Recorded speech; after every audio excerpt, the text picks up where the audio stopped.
ada orang rekrut ke Australia ratusan orang, terus akhirnya orang yang nggak berangkat, terus dia sendiri akhirnya kabur ke Amerika. Oh, saya nggak pernah dengar itu, Mas. Oke, tapi kamu tahu kan, Mas, saya lagi live nih sekarang. Kalau bisa jangan pernah menyebut nama siapapun, termasuk namamu sendiri, karena saya tidak ingin setelah viral kalian minta take down. Tapi Samen bisa ceritakan kronologinya seperti apa? Kalau Samen termasuk korban? Enggak, saya ini yang sebagian anak itu yang pernah hubungin saya justru malah selamat. Yang nggak hubungin saya itu, dan ada yang hubungin tapi nggak bisa dibilangin itu, dia jadi korbannya. Oh, Samen orang yang sama kayak saya, meneriak-neriakan jangan mudah percaya, seperti itu maksud Samen? Nah, Oke. kurang lebih seperti itu, tapi ini kasusnya agak lama sih. Saya di rumah sudah setahun, jadi waktu saya di Australia itu. Oh, oke. Ini mas ramenya. Oke. Nah, kalau jenengan asli mana? Orang mana? Asli Banyuwangi.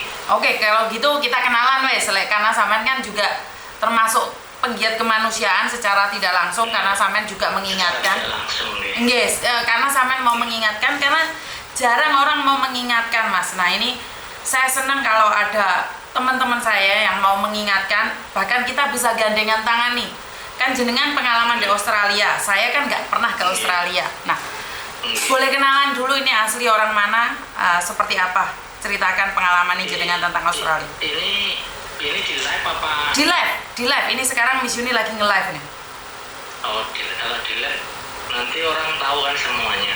Duh, Samen kepinginnya orang tahu nggak? Enggak, maksudnya gini, kalau kasusnya ini mau diteruskan otomatis kan harus undercover dulu. Oh, oke, siap undercover. Oke, siap.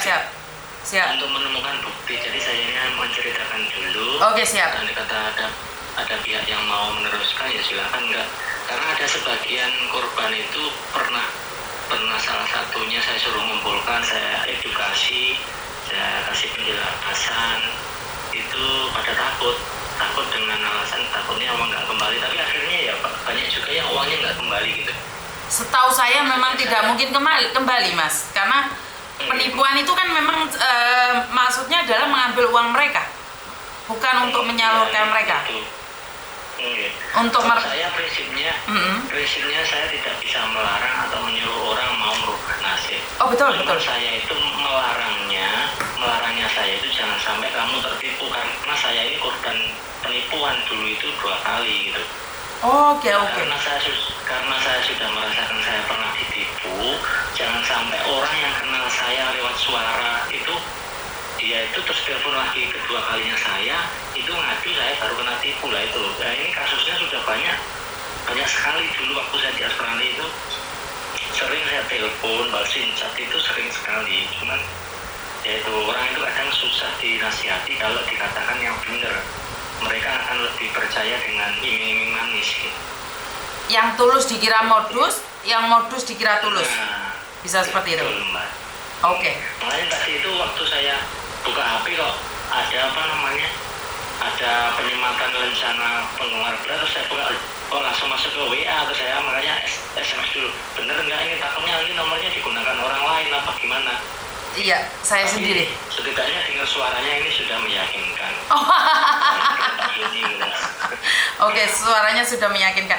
Mas, kenapa sih jenengan kan korban nih penipuan 2 kali? Kenapa sih kok percaya gitu? Maksud saya adalah apa sih yang membuat Samen bisa ketipu? Ini boleh cerita. Ini menceritakan pengalaman gitu. Pertama itu zaman tahun 99. Oke. 99 itu saya itu minatnya kan mau ke Jepang itu pertama kali. Oke. Nah, dulu itu kan nggak tahu pengalaman ilmunya itu nggak tahu, tahunya ya ini ada PT, ini ada orang, ini yang bisa bantu, ini yang bisa melakukan seperti itu. Betul.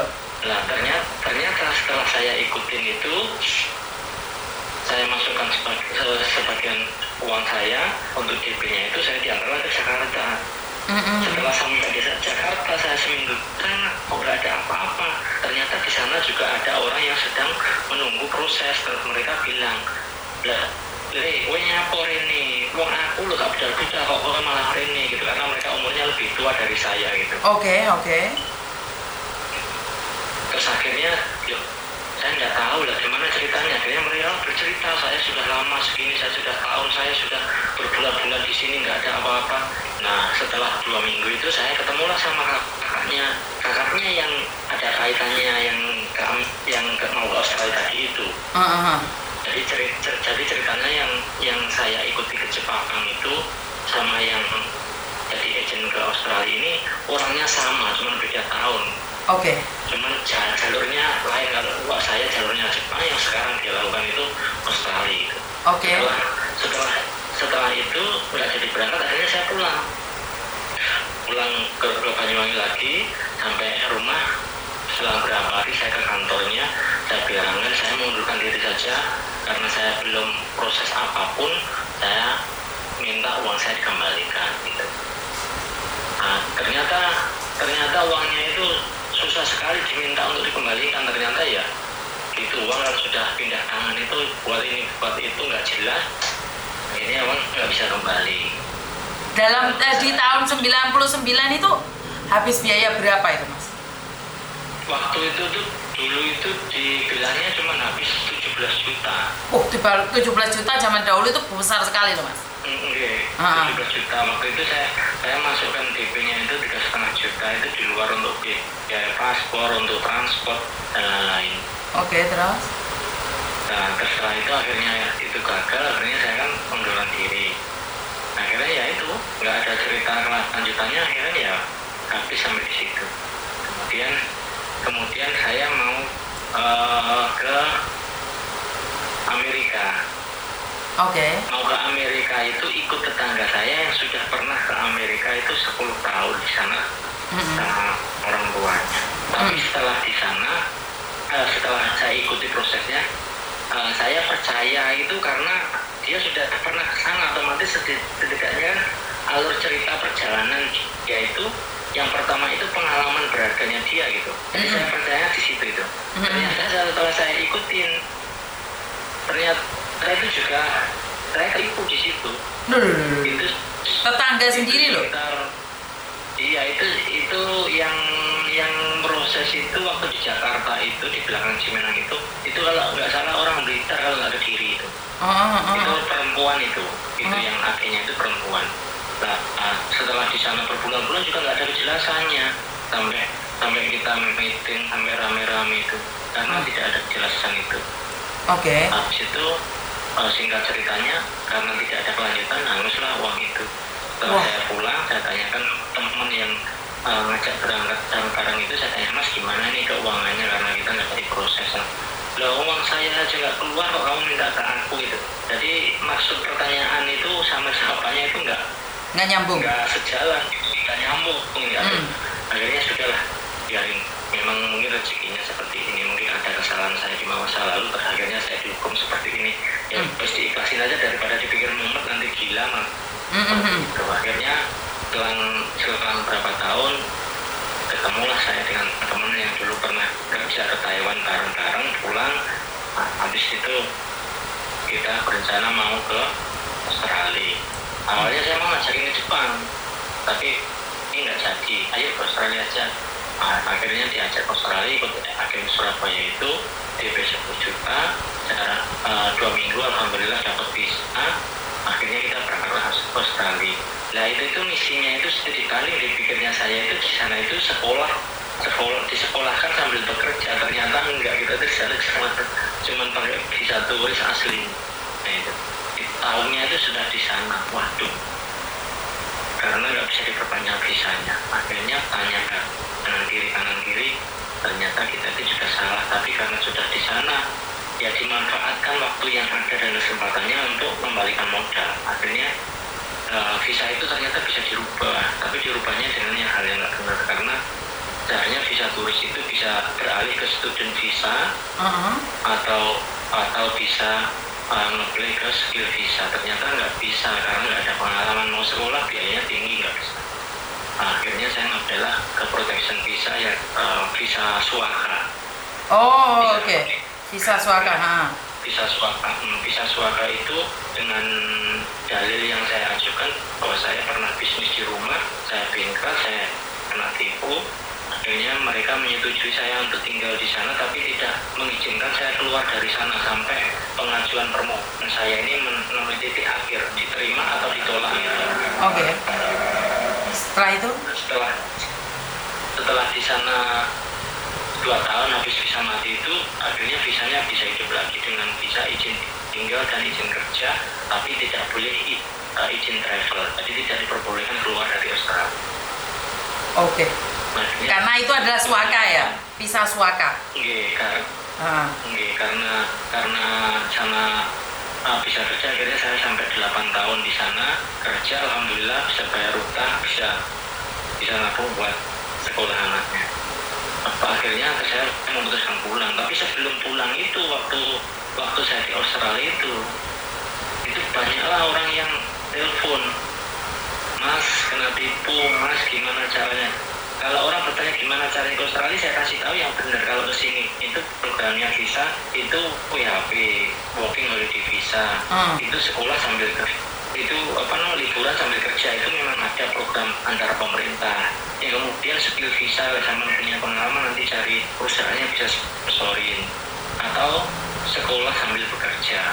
Itu lain dari itu memang nggak ada, tapi kan di Indonesia ini banyak sekali praktek-praktek yang nyerempet ke TPPO lah istilahnya itu. Iya, kan bisa dibilang sama dengan kayak di Jerman kemarin yang sekarang ini rame mengatakan TPPO. Sebenarnya kalau menurut pendapat saya itu mungkin penjelasan dari pihak kampus yang kurang jelas ya. Karena di sana dikatakan itu fair job. Fair job itu magang sambil bekerja. Dan pekerjaannya itu bukan yang profesional. Maksudnya yang kasar, pekerjaan kasar. Kalau pekerjaan profesional tentunya mereka membutuhkan bahasa kan. Tapi kan mereka saat dikirim ke Jerman kan mereka nggak tahu bahasa apapun sama sekali. Iya. Bener nggak? Yang sekarang lagi marah kan TPPO Jerman itu. Padahal kalau dipikir itu bukan TPPO loh. Kalau saya malah menganggapnya itu adalah fair job. Karena visanya cuma 3 bulan itu. Iya, benar. Kalau menurut saya juga enggak. Kalau TPPO itu memang direkrut dari rumah, diinformasikannya salah, jalannya yang nggak pas, itu kan itu bisa katakan TPPO. Kalau itu kan dari Indonesia kan ada pihak kampus yang menjembatani, terus di sana juga ada pihak yang mengantongi, jadi itu terus ya itu waktu saya di Australia itu barulah muncul kan kasus, sebenarnya banyak, bukan 1-2 banyak Mbak, tapi gimana kita tuh tahu tapi tidak ada kewenangan, tidak ada power. Yang kalau musuh itu yang beliau tadi itu. Iya, kita nggak cukup power mas, nggak bisa. Bahkan calonnya itu lo nantang mas, calonnya itu nantang. Kayak sampai yang orang Lampung itu saya dididik tapi kayak iya tapi ternyata dia setelah disamperin akhirnya gitu loh. Ya, karena mereka tahu kita nggak punya power mas. Para calo itu tahu kita nggak punya power, makanya dia ngengkel. Dengan ngengkel bahkan menyamperi rumah anak saya loh. Itu nyamperin anak buah saya.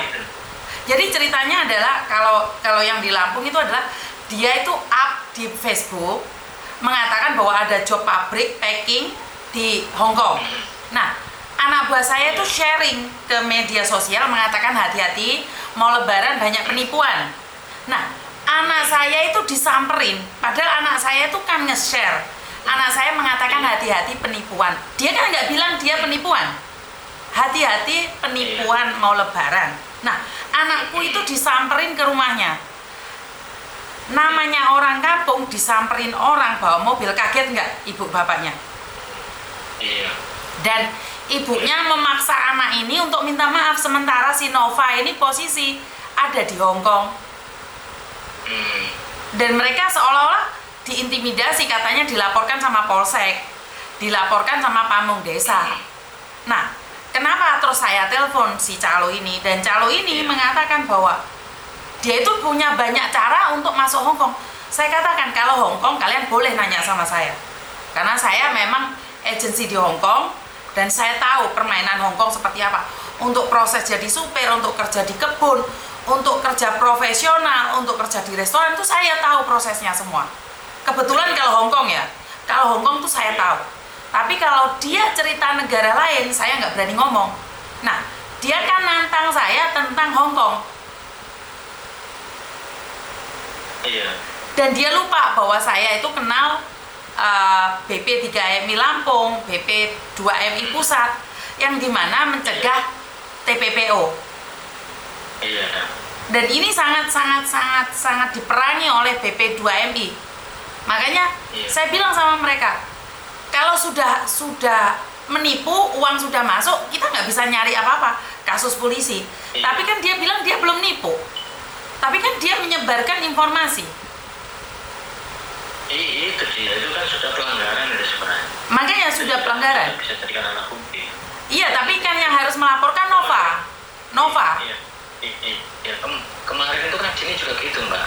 Ini ceritanya sebenarnya bulat yang Australia ini. Jadi waktu saya di Australia, temennya adik yang saya jemput waktu di Australia itu, karena tetangga toh, itu sebenarnya susah.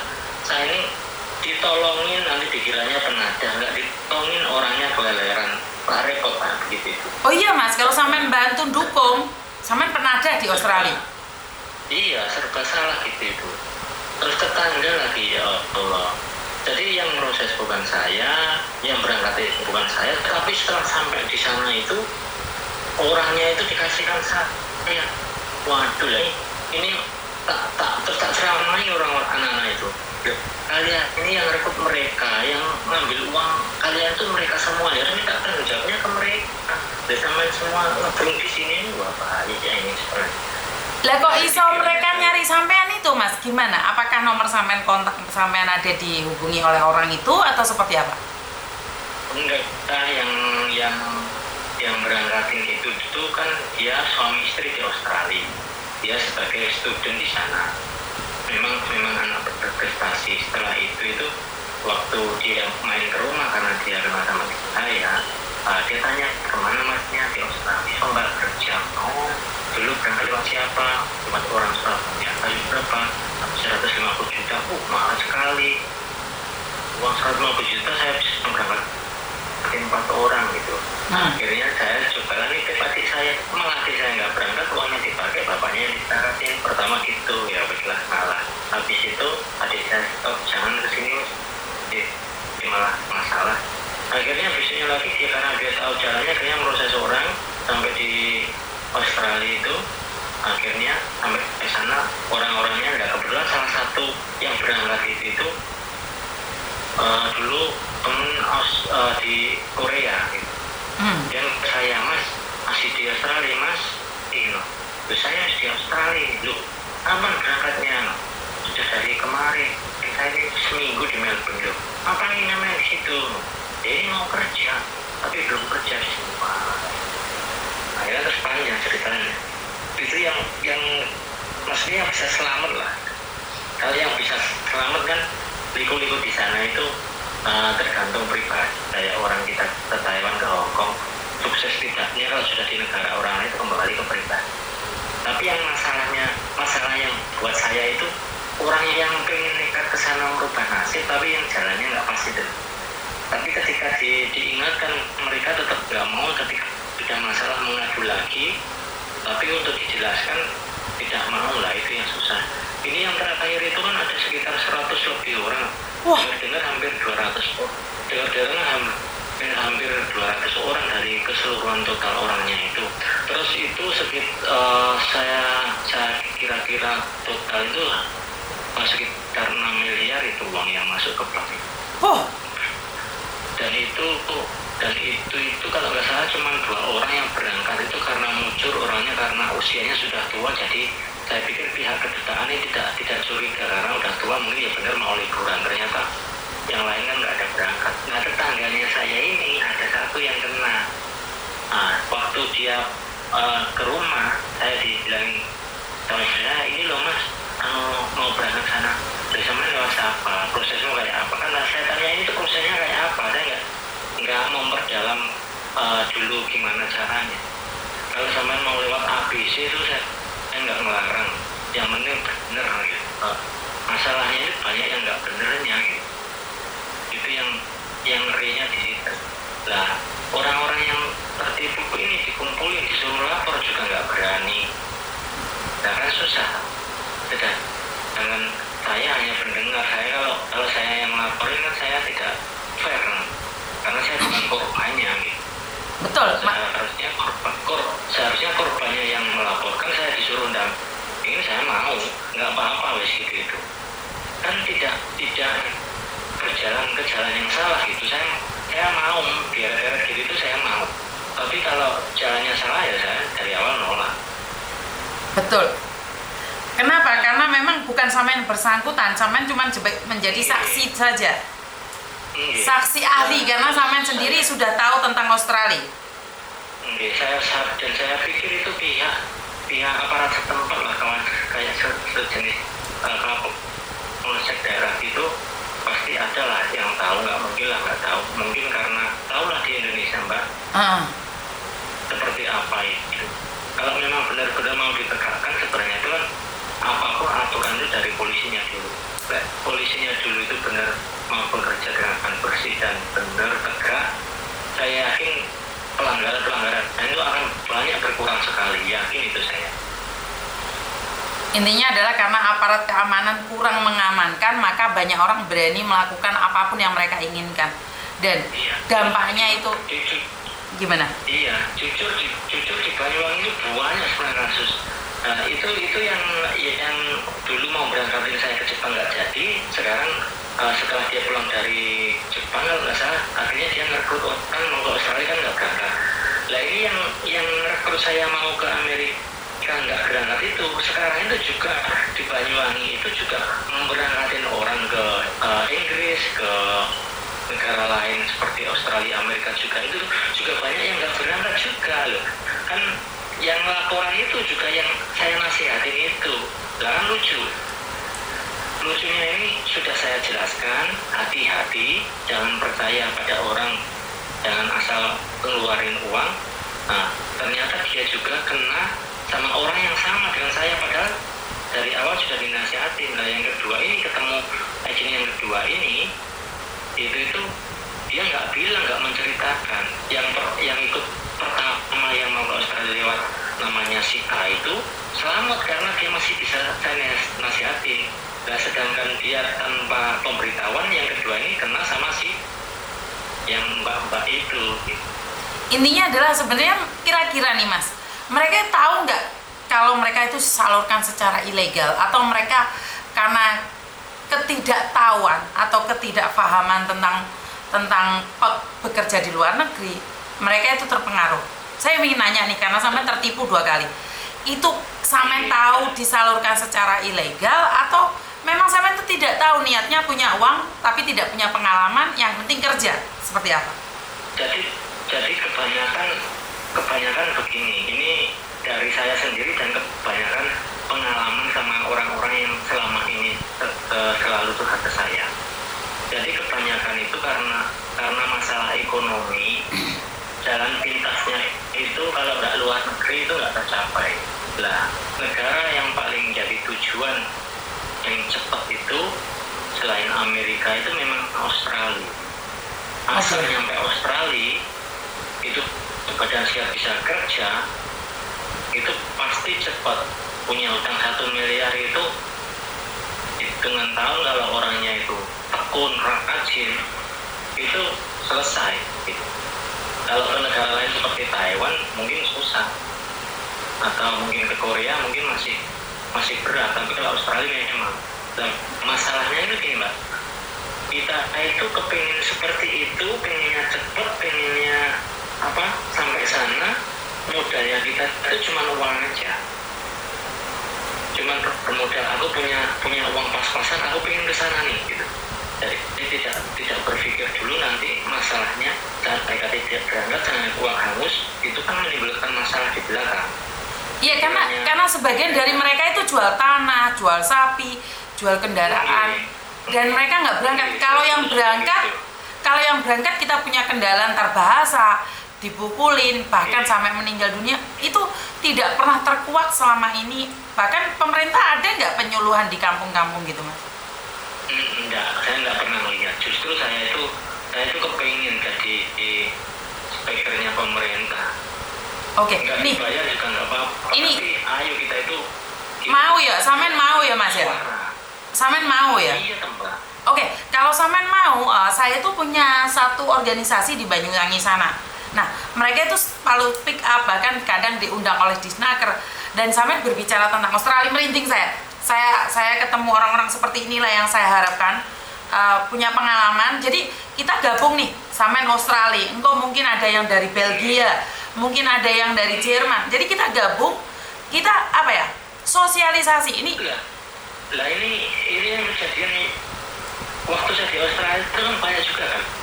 Kejadian yang di UK itu, yang visa 6 bulan itu, yang di pertanian itu.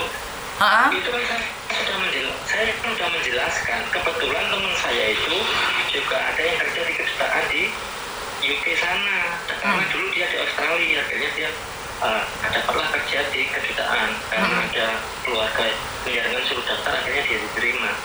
Terus saya bilang, ini banyak loh orang-orang Indonesia yang bermasalah di sana. Ini gimana nih? Ada solusinya nggak dari kedutaan? Dan mereka dia bilang, wah itu di luar kendali saya gitu. Kalau yang seperti itu karena sudah over di sini, dia bilang gitu. Mungkin kalau saya sudah lama di sini 1-2 orang, mungkin saya bisa nolong untuk memberi pengarahan atau mereka harus pulang gitu. Masalahnya ini orang di situ bermasalah semua. Masalahnya itu pengen keluar negeri, pengen gaji besar, uang pas-pasan sudah sampai sana satu. Ternyata yang memberangkatkan itu tidak ada job. Yang kedua itu sistem sirkulasi pemberangkatannya itu nggak bersih. Jadinya orang menumpuk, tidak ada pekerjaan, tidak ada job. Sedangkan visa yang digunakan itu bukan visa kerja. Aslinya seperti itu. Bukan, maksudnya bagaimana nih kalau sampean kan sudah pengalaman nih di luar negeri, pengalaman juga ditipu.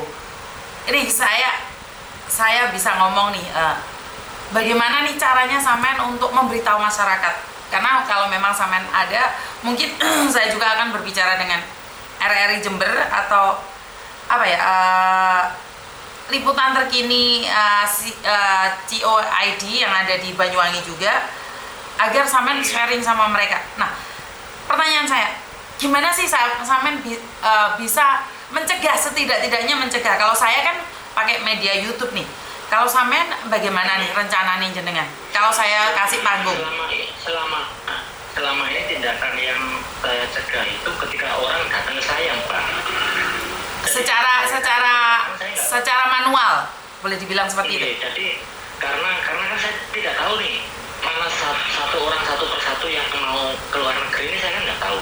Taunya itu ada temannya saudaranya temannya teman itu, dia itu dibilang, ini kamu datang ke sana cari informasi gitu. Jadi ketika mereka kesini itu saya senangnya apa? Saya bisa memberi wawasan.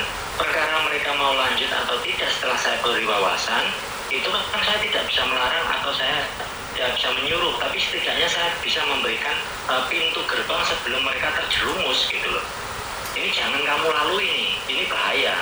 Kalau kamu mau melalui jalurnya seperti ini nih yang aman buat kamu. Seperti itu yang sudah terjadi. Dan itu banyak sekali orang-orang yang mau ke Australia itu terselamatkan karena mereka ketidaktahuan. Akhirnya yaitu kayak kasusnya yang ikut Pak A itu tadi, yang saya ceritakan 200 orang itu tadi. Itu yang telepon saya, kakaknya telepon saya atau anak telepon saya sendiri atau orang tuanya itu selamat. Karena apa? Waktu itu saya bilangin udah sekarang datang ke orangnya, mau baik-baik, pelan-pelan, dikarenakan ada hal, kamu mundur aja, uangnya kamu tarik balik, tapi nanti kamu akan kehilangan nominal segi kurang lebihnya ya, untuk urus paspor lah, untuk urus kamu makan di situ lah, atau kamu urus bahasa di situ, itu nanti dia minta. Tapi lebih baik kamu menyelamatkan yang besar daripada kamu mempertahankan yang kecil. Jadi dari ibaratnya mereka DP 60 juta, kehilangan 5 juta, ya 55 juta kembali. Masih selamat, menurut saya masih selamat itu. Sebenarnya nggak bagus tapi masih selamat gitu. Oke. Nah, kan karena di sekarang ini secara manual nih kita kalah, Mas. Kenapa saya punya gebrakan di YouTube? Kenapa saya pribadi nggak punya TikTok?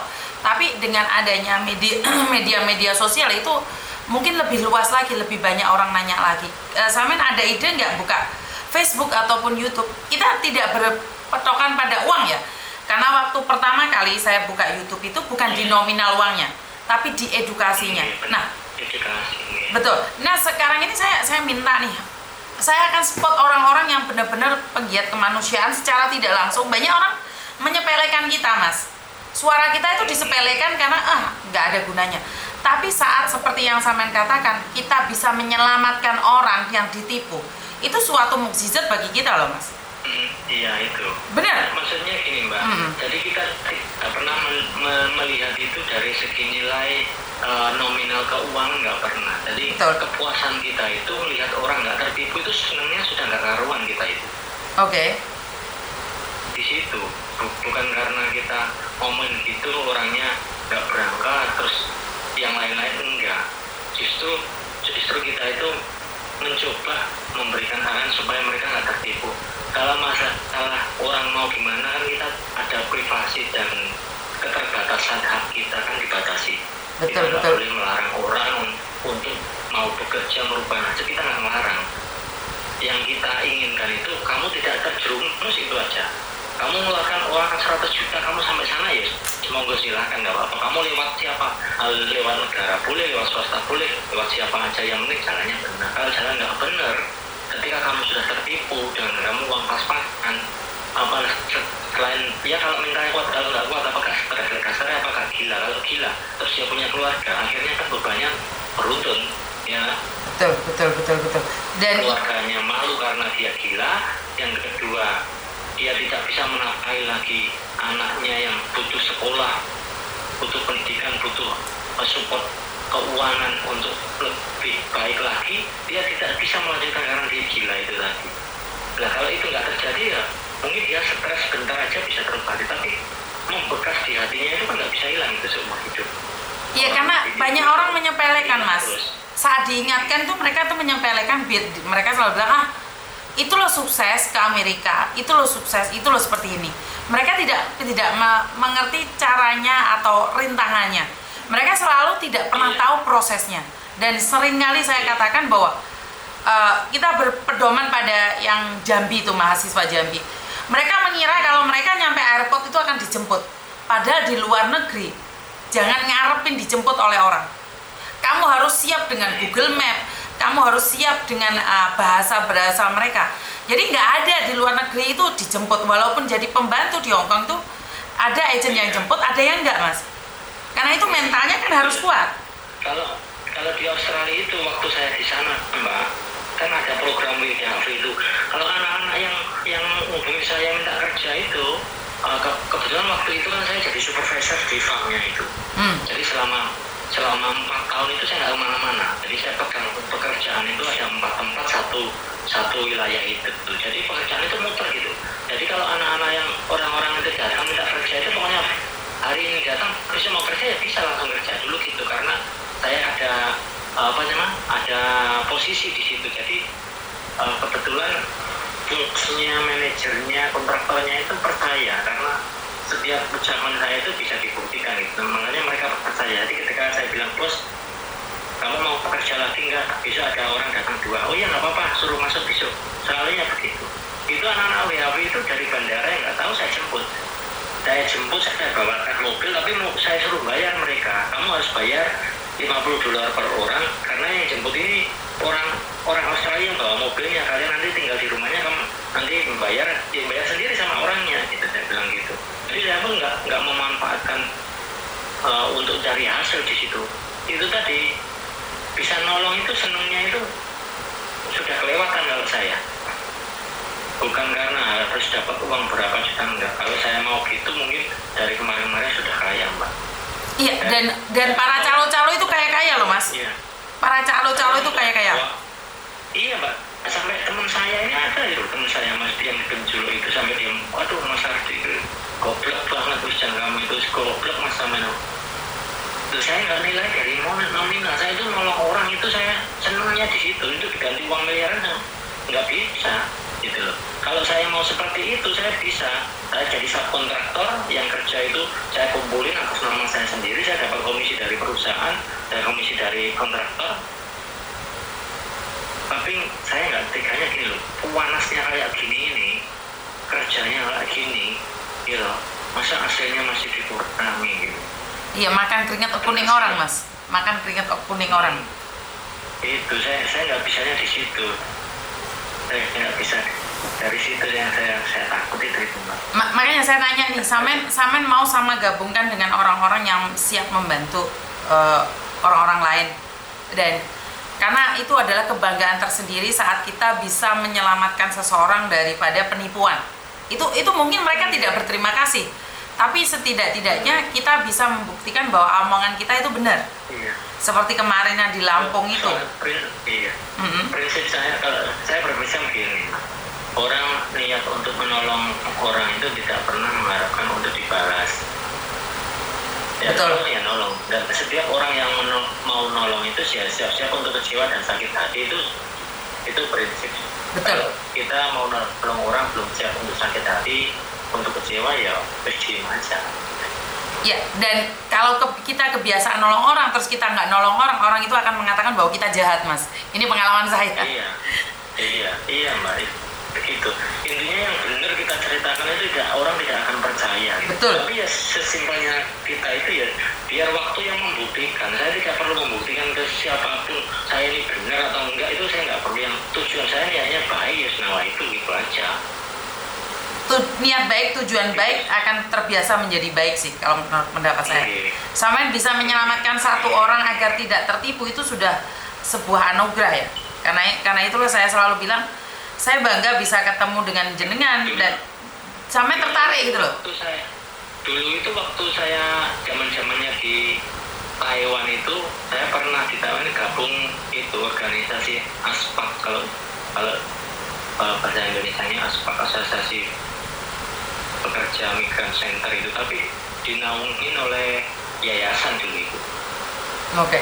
Nah, karena sama kan saya pengalaman di Hong Kong, jenengan pengalaman di Australia, maka saya akan menggabungkan jenengan dengan beberapa orang yang ada di mana? Di Banyuwangi. Bisa ya, digabungkan dengan orang. Jadi sama berbicara dengan lembaga hukum yang ada di Australia, karena beliau juga bekerja untuk teman-teman juga gitu loh. Berbicara dengan teman-teman juga. Nih sebentar saya gabungkan. Dan di Australia itu sebenarnya jobnya banyak banget Mbak. Jobnya banyak. Terus orang Indonesia dari seluruh dunia, orang di Australia ada. Orang yang pakai visa turis, mau pakai visa student, mau pakai visa WHP, itu banyak dari negara mana. Oke.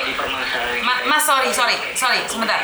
Mas, saya kenalkan, ini ada Mas Bagus, salah satu teman kita, dia juga dari LBH khusus Banyuwangi ya, bahkan seluruh Jawa Timur.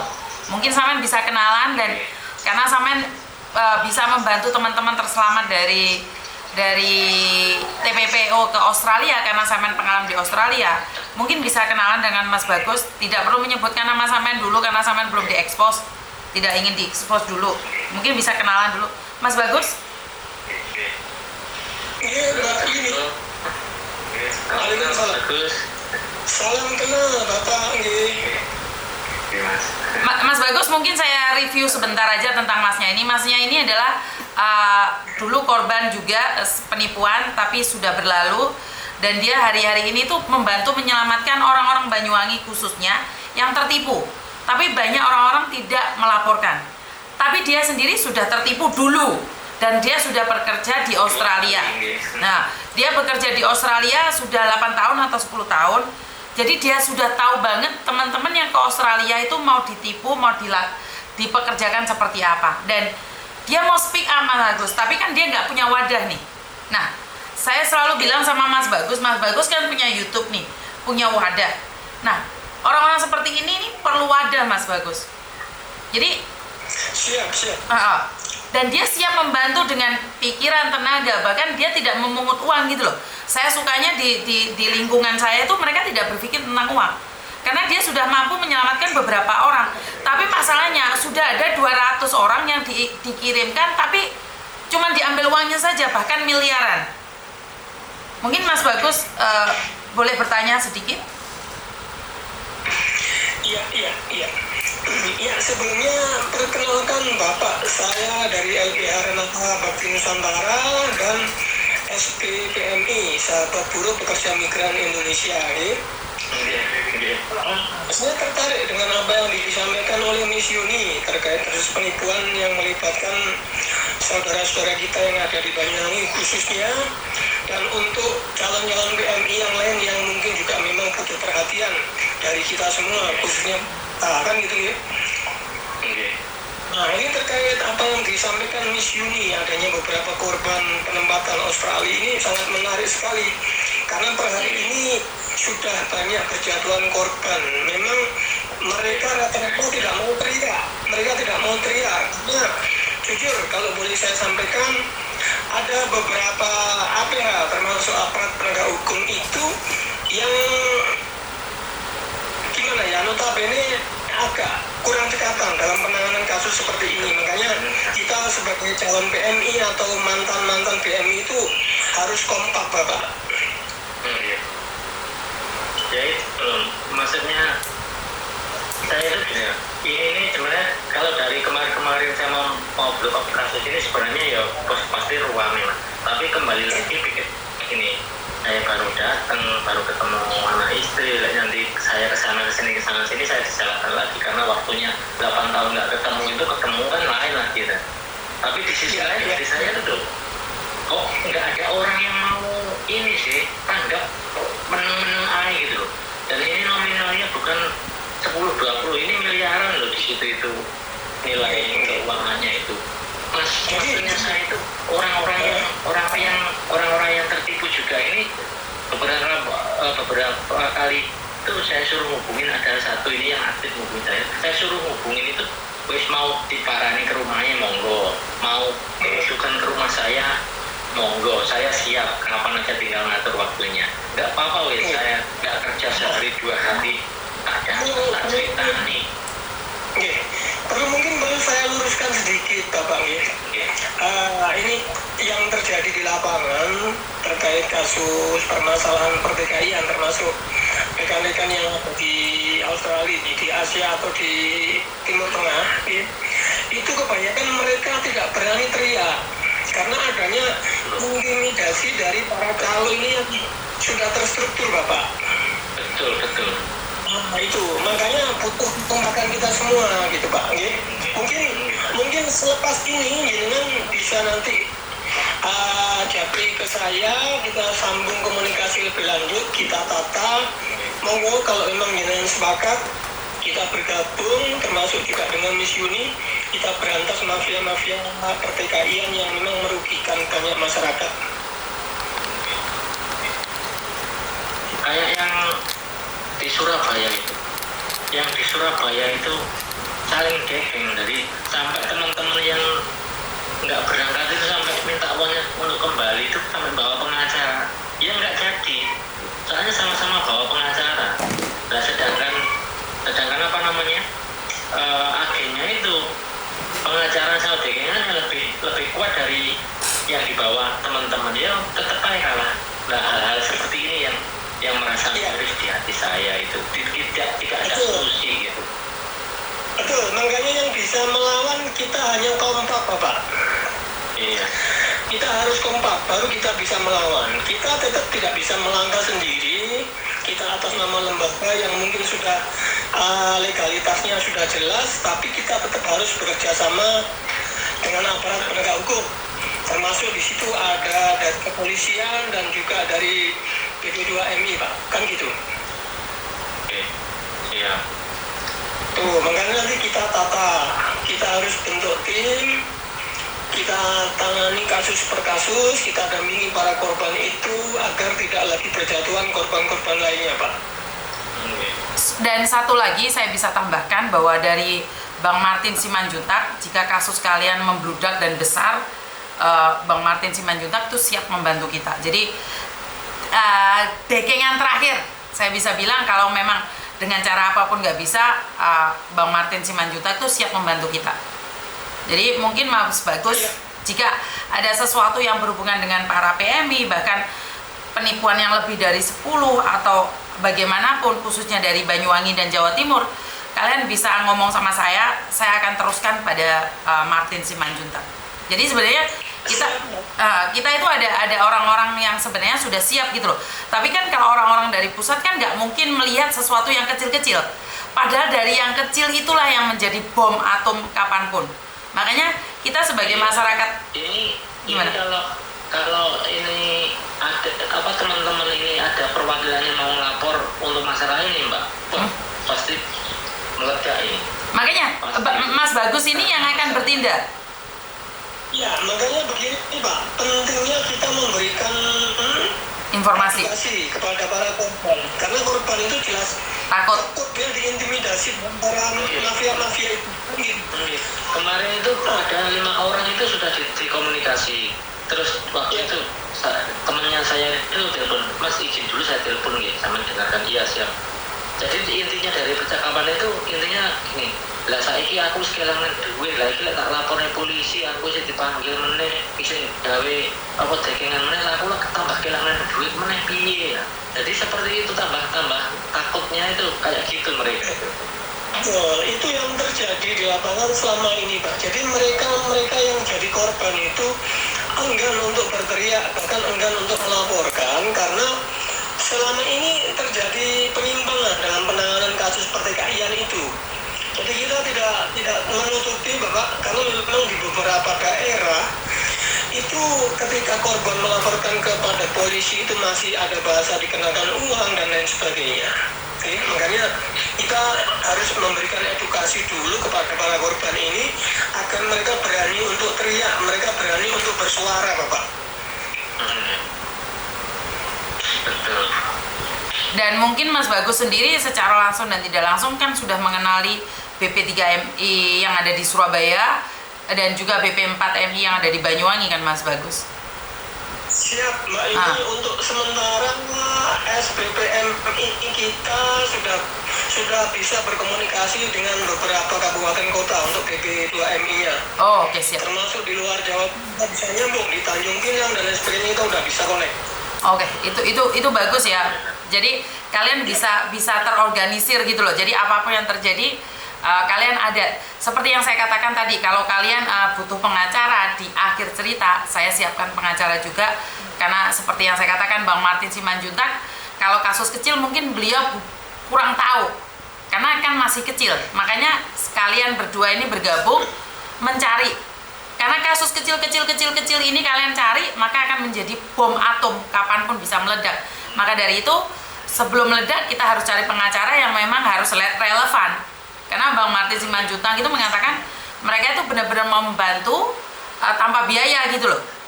Tapi kan tidak semua kasus. Kalau mereka semua kasus kan nggak mungkin juga. Makanya kasus ini kita jalur viral. Kenapa sih kalau viral cepat ditanggapi? Bener nggak Mas Bagus? Kalau nggak viral nggak cepat ditanggapin? Betul. Memang yang terjadi harus seperti itu. Ini udah realita di lapangan ya. Iya. Banyak sekali sebenarnya masalah-masalah Gimana? yang harus. Begini. Menurut saya kita tidak terlalu repot karena sudah dibentuk Satgas TPPO untuk saat ini. Kita nanti coba koordinasi dengan Satgas TPPO, tindak pidana perdagangan orang. Oke. Di jajaran Polda sudah dibentuk Satgas TPPO kan gitu. Betul. Gini aja Mas, kalian berdua terusin ngobrol nih. Saya tutup dulu, jadi kalian lebih privat karena saya secara langsung dan tidak langsung lagi live. Jadi kalian teruskan dulu, saya akhiri dulu. Kalian nggak usah ditutup berdua, saya yang nutup aja. Terima kasih dan bye-bye. Oke, jadi biar mereka melanjutkan dulu pembicaraan mereka secara langsung tanpa saya ketahui, karena saya cuman jalur aja. Jadi mereka karena Banyuwangi ini adalah sudah punya lembaga hukum yang sudah diakui di Banyuwangi, bergabung dengan orang yang sudah pengalaman di Australia, ini akan menjadi lebih bagus lagi. Jadi untuk menghindari penipuan-penipuan yang tidak jelas, karena langsung ke korban dan sekarang jadi penggiat. Betul, inilah gunanya kita harus bergabung ya. Halo,